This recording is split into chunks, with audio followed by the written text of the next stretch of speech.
तीर्थ भी तीर्थ जाते हैं। हमारे प्रयागराज में लाखों तीर्थ नहीं, करोड़ों तीर्थ निरंतर प्रयागराज में निवास करते हैं। ऐसे ही हमारे जहां हम बैठे हैं दतिया जिले में सेवड़ा तहसील पड़ती है, जहां ब्रह्मा जी के मानस पुत्रों ने तपस्या की है। वो पृथ्वी के पहले मानस पुत्र सनक सनंदन शरत कुमार यही दतिया जिले के सेवड़े में सिंध कूप में निवास करते हैं। वहां 68,000 तीर्थों के वानेज सनकुआ महाराज हैं, जो आप चित्र स्क्रीन पर देख पा रहे होंगे। यहीं से कुछ दूरी पर जमदारा है। मान्यता अनेक समय में कल्पांतर के भेद से अनेक प्रमाण भारत भूमि के किसी न किसी ऋषि महर्षि कोई ना कोई अवतार की लीला कथा से उस थ्योरी सिस्टम से जुड़ा हुआ स्थल है।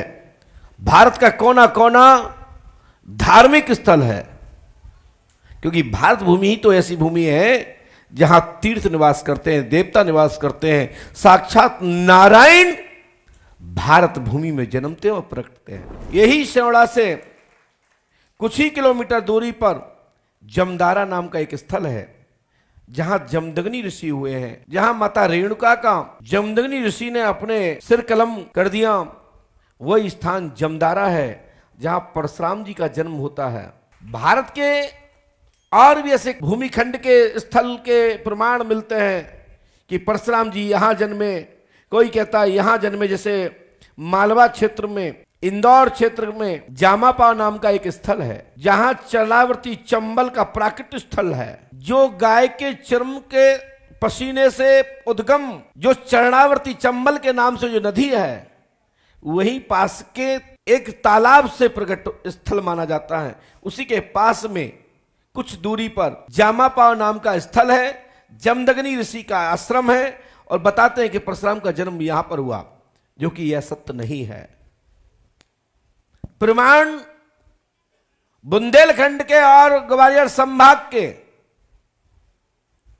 इतिहासकारों ने इतिहास के पंजी में कलमबद्ध किया है। डॉक्टर कामनी सरोज वर्तमान में इस दुनिया में विचरण कर रही हैं। उनको माता भगवती की कृपा, उन्होंने पीएचडी की है। चंबल के आसपास पर उन्होंने काफी शोध किया है। उन्होंने एक बुक में लिखा है कि बरहा का जिक्र, सेवड़ा का जिक्र, ग्राम जमदारा, जमदग्नि ऋषि, परशुराम जी का जन्म स्थल का उल्लेख उस बुक में पीएचडी की थीसिस में उल्लेख किया है। और साथ ही भगवान स्वरूप श्रीवास्तव जी ने इसमें उल्लेख किया है, जो इस समय परमात्मा के परम तत्व में विलय है, परमात्मा के धाम में साकेत धामवासी हुए। ऐसे भगवान स्वरूप श्रीवास्तव जी ने भी अपनी थीसिस में, अपनी पीएचडी के संग्रह में उन्होंने वह स्थापित किया है।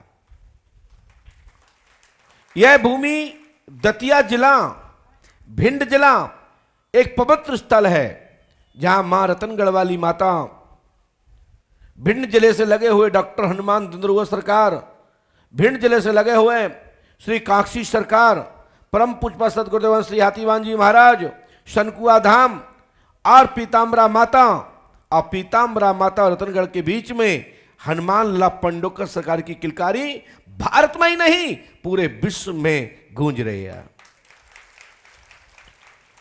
पंडोकर धाम शोध का केंद्र है। पंडोकर धाम आस्था और विश्वास का केंद्र है। पंडोकर धाम श्रद्धा और शक्ति का केंद्र है। पंडोकर धाम ताने देने वाला स्थल नहीं है।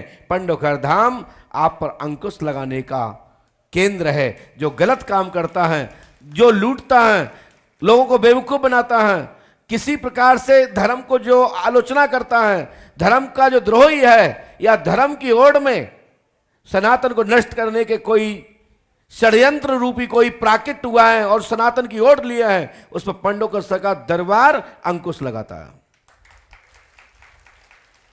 श्री पंडोकर सरकार त्रिकालदर्शी दिव्य दरबार, दैहिक दैविक भौतिक ताप आदि संकट आपके कुछ ही क्षण में पंडोकर धाम की भूमि पर स्पर्श करते हुए हनुमान पंच अखाड़े का दर्शन, साथ में ही दूसरा अखाड़ा आप जिसको हमारे यहां कहा गया है तुच्छ आत्माएं, जो निष्ठ आत्माएं हैं, जो विचार ही नहीं करती, लोगों को पीड़ा पहुंचाती, कष्ट देती हैं, ऐसी तुच्छ आत्माएं जो जिसको नीच कहा गया है, उनके लिए पंडोकर धाम में भंगीवाड़ा के नाम से एक स्थल है, जहां सर्वशक्ति समाधान, तुच्छ आत्माओं का समाधान करने का केंद्र उस स्थान की रज में प्रवेश है। वहां का रज का स्पर्श करने मात्र से समाधान होता है।